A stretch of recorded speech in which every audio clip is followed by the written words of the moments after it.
Hello, everyone, and welcome to Grow My Etsy Shop podcast. Hey, welcome. So today we're going to be talking about back-end value. What this means is when you have something that you're selling, one of the biggest death sentences you can have for an Etsy shop, well, I shouldn't say death sentence, that's really dramatic, but one of the biggest mistakes, I guess, you can make when you own an Etsy shop is when you just sell to a customer and then you're like, thanks for the money, have a nice day, and you never speak to that person or do anything to that person ever again. Now, sometimes your products are going to force that. Like if you just sell something that's kind of a one and done product, I kind of had this issue. I sold nursing covers. I sold multifunctional nursing covers. And so like, yeah, you're nursing right now. Eventually you're going to stop nursing and my product becomes obsolete to you. You're going to give it away in a garage sale. And so we did use other techniques to kind of increase the order value. So like, hey, you can also get nursing pads at my store, or you can also get nipple cream. It's kind of a weird word to come from a dude. I apologize. But that was the way we kind of raised the cart value. But then what we also tried to do was really implement the doctrine of like, hey, get these for your friends. Like obviously if you're a mom, you usually hang out with other moms who have little babies. And so like, kind of be a spokesman for us, be an affiliate, and we kind of worked that system as well. So if you are in that situation where you're like, I might be a one and done Etsy shop, then you're going to want to focus on cart value. And what cart value is increasing the amount of money that someone buys while they're at your store. So while they're in your shop, instead of just saying, hey, here's your one item that you're never going to come back and buy anything from me again, you can say like, hey, you might be interested in these other items that go really well with this. And therefore, instead of someone giving you $20, they give you $28 because they bought the second item. And now you've increased your average cart value. So that's kind of a technique. We can talk about that in future episodes. Today, we're going to be talking about back-end value. So back-end value is when someone buys or comes to your shop and that person is no longer just a one and done customer to you. Like the idea is when someone comes to your shop and they buy something, you should go hip, hip, hooray. I just sold an item. I made some money, but also I'm going to get you to come back. Now that you've exposed my brand, you're going to try my product. You're going to really like it. And then you're probably going to come back and buy more from me. So if we have that mentality, if we know that we can get people to buy more from us, then when our phone goes cha-ching and we got a $20 order that shows up, we know chances are high that $20 order is going to become a $35 order somewhere between now and the next couple months, which is great and a great way to grow your business. So I'm going to share with you kind of these 3 techniques of building back-end value to your business. So real quick, I'm going to share this story with you. I think I've shared this before. I travel with my family. We move all around. And I was in Ecuador. I'm no longer in Ecuador. And when I was in Ecuador, I had been seeing a chiropractor because my back was all screwed up, probably because I'm hunched over my computer like a freaking gremlin all the time. So I went to a chiropractor and was like, I'm not really seeing anything. So I'm like, I'm going to try this massage because I feel like I got this knot in my back. So I was looking up a massage and found, I'll just tell you the price just because this is kind of interesting. Obviously, Ecuador is significantly cheaper than the United States, where I think most of my listeners are. Anyway, it was $40. $40 for a 90-minute massage. Can you believe that? That's crazy cheap. So I was like, oh my gosh, this is a no-brainer. I'm going to do this no problem. And then as I was reading her description, she offered a $10 off your first massage. And I thought, whoops, because I would have paid $40 for that massage.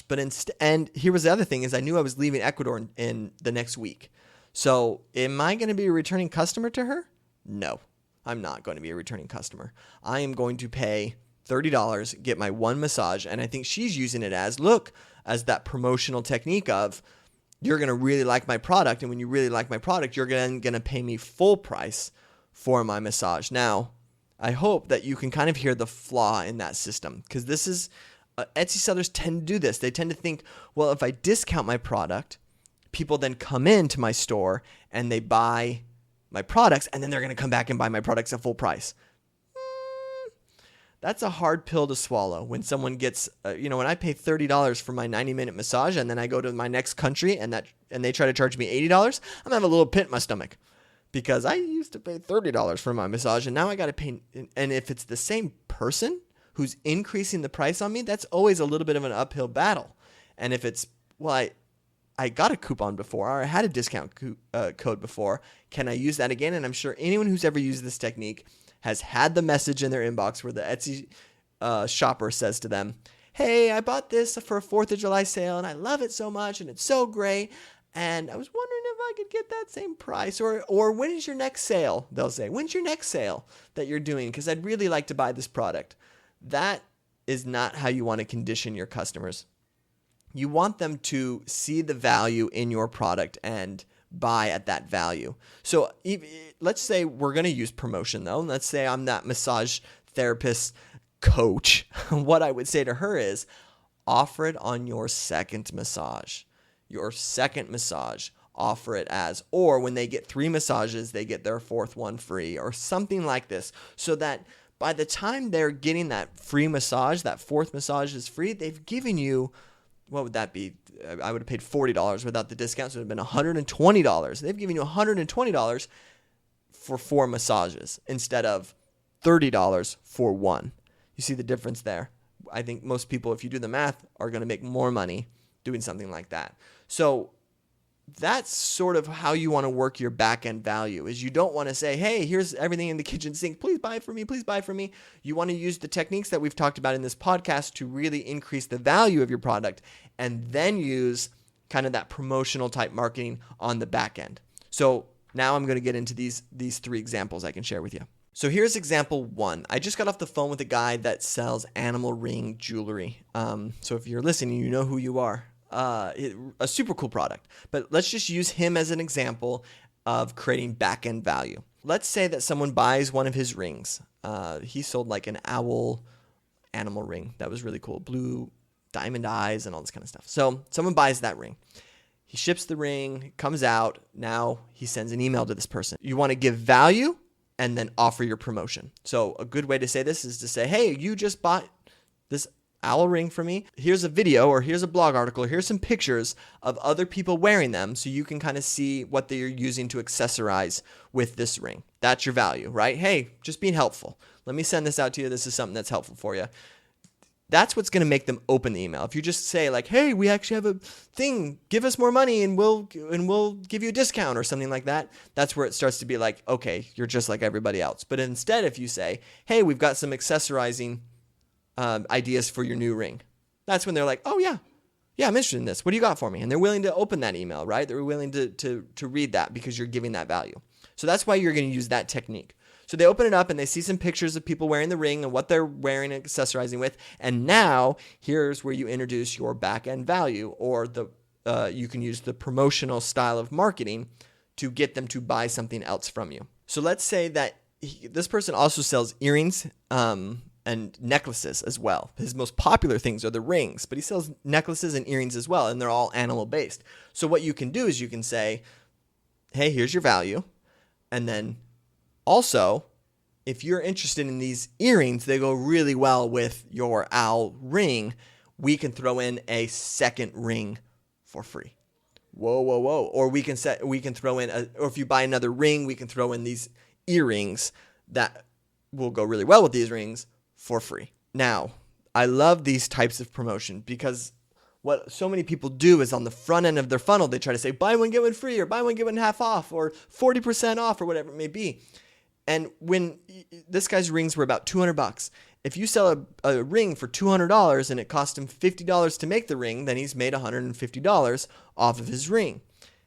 If you buy a $200 ring, he makes $150 off that, and then you buy $80 earrings, and those cost him $20 to make, so now he's up $60. So now what he's done is he's made $110, and now he's going to give you a free ring, which you subtract the 50 from that to 10, and he's made $160. So he's actually made a profit from you, giving you more content of his store.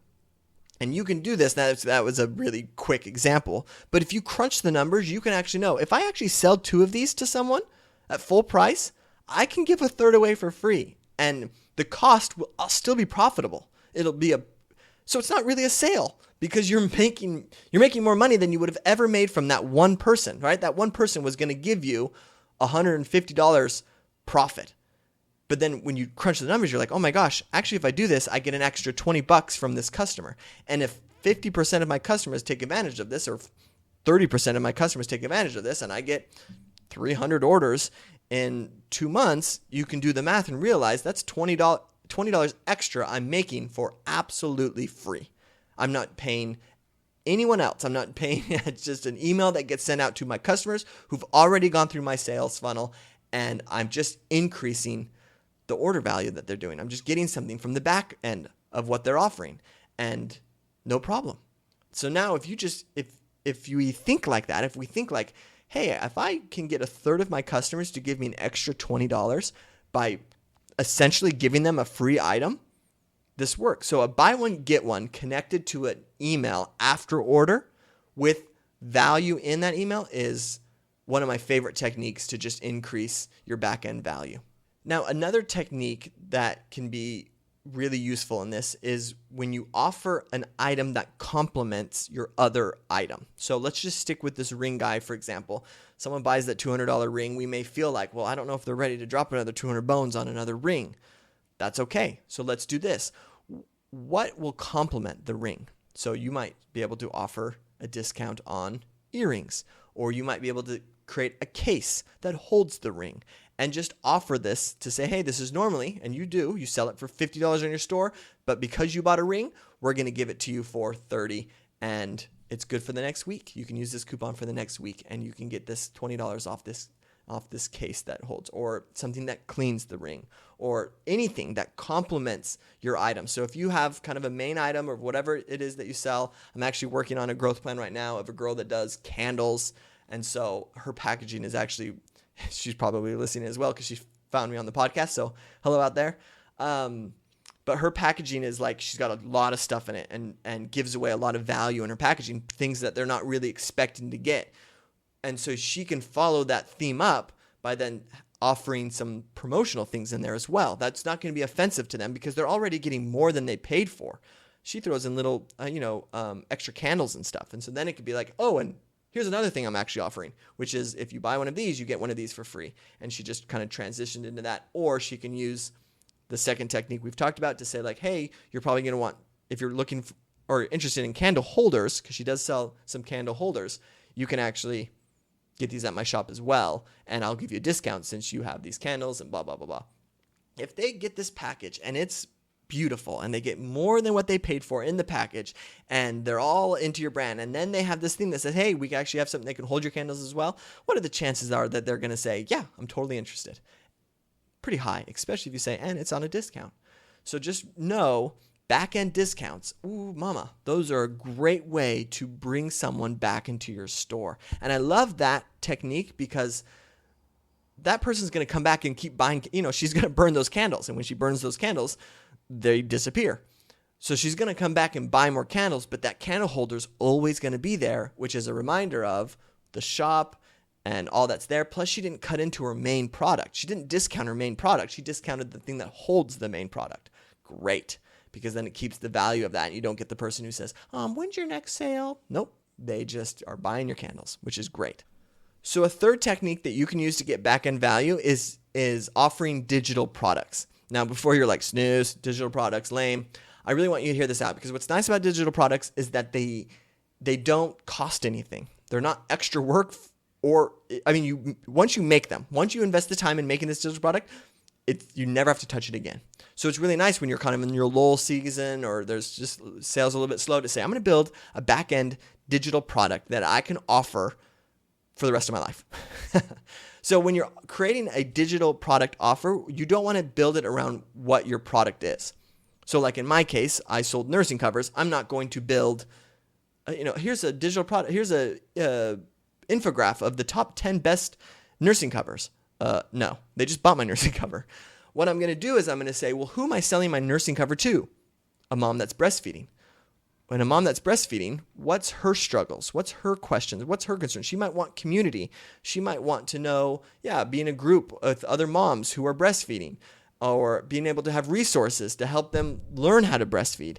And you can say, hey, here's this ebook I put together that has resources in it and some things that can really help you with your breastfeeding journey. And they go, great, perfect.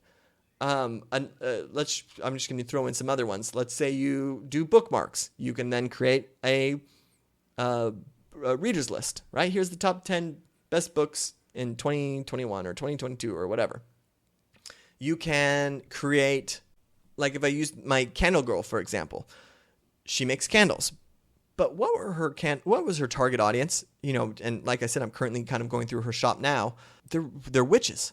They're people who believe that the candles represent certain things and accomplish certain things. And so now, is there content for witches out there? Oh my gosh, heck yes. So now you could put together, hey, this is a moon. I know they really like the moon. I'm not a witch myself, so I don't. But here's this moon thing for you. Or here's the stars or whatever that is that they. Some witches listening to this like just dying right now, and I apologize. But that's the technique you're gonna use. You're talking to the witch who burns the candles. You're not speaking as a shop owner who sells candles, right? That's where the problem would come in. If you're like, learn more about my candles, learn about my process. No. Let me talk to you, the witchy person, and help you understand how these work. So once you put that in a thing though, the idea is you don't say in the email, hey, just download it here. Because yeah, sure, that's nice of you. But what you're wanting to do is bring them over to a different platform. So because you already have their email, come over to Instagram. So you can say, hey, DM me on Instagram and just say the word witch, and I'll send you my stuff there. Or I'll send you your infographic, your ebook, your whatever, your blog post, whatever it is. I'll send it to you there so that you can get access there. So now what you're doing is you're taking someone who came in, Etsy brought them into you, you converted them, you got their email, you put them over to your Instagram. And now when you're running your stuff on Instagram, they're participating in that. So you've at least kind of the circle of life, you've taken them from Etsy over into your circle. So that's another way to use back-end value. All right, that's it for today. I hope that was helpful for you. This is just small techniques that you can use to kind of create this back-end value. It's one of the biggest things when you're selling online is like you have to have the mindset of like, how can I get people to come back to my store? So getting someone to buy from you and then start following you on Instagram is a great technique to say, now I can then promote stuff on my Instagram and get them to come back. Or I'm offering this right after purchase while they're hot to come over. Affiliate programs are another great technique, having people promote stuff and then you give them a cut based on what they bring in. All this stuff works really well. But if you can just shift your mindset to, my product is $30, but I want to get $40 and I don't want to raise my prices. How can I do it? You can figure it out by using buy one, get one promotions on the back end, or selling something exclusively to your Instagram followers for following on Instagram, or just finding out what they want and offering them that. So like, sure, a breastfeeding mom just bought a nursing cover from me, but what else does she want? Oh, she might want nursing pads. Well, I'm going to offer her nursing pads. And you can increase your cart value from the same person. You don't need to go find a cold person who wants nursing pads and a cold person who wants a nursing cover. You found a person who bought a nursing cover who's now warm because they bought this nursing cover from you. Not physically warm. I hope you know what I mean by that. They're warmed up to your brand. And then you're able to say, hey, now that you're already warm and you trust me and you've given me money, I actually have another thing that you're interested in. How about some nursing pads? And they can go, yeah, I am interested in that. And that's exactly what I need because I'm currently breastfeeding. Thank you. Ding, done. So that is a great way to build back-end value. Work on that with your brand. I would suggest that during your lulls, you work on that. So during the times when sales are a little bit slower, we all know Etsy's up and down, that you say, all right, I haven't had sales in a little while. I'm a little instead of like, I'm going to go change my SEO and flip everything upside down and burn the whole house down. Wah! You instead say, I'm going to stay calm and I'm going to build a back-end value to this particular product. And I'm going to kind of build a system so that this can work for me. So as long as you build that during your lulls, you can then increase your sales during your lulls and also during your high times. All right, adios.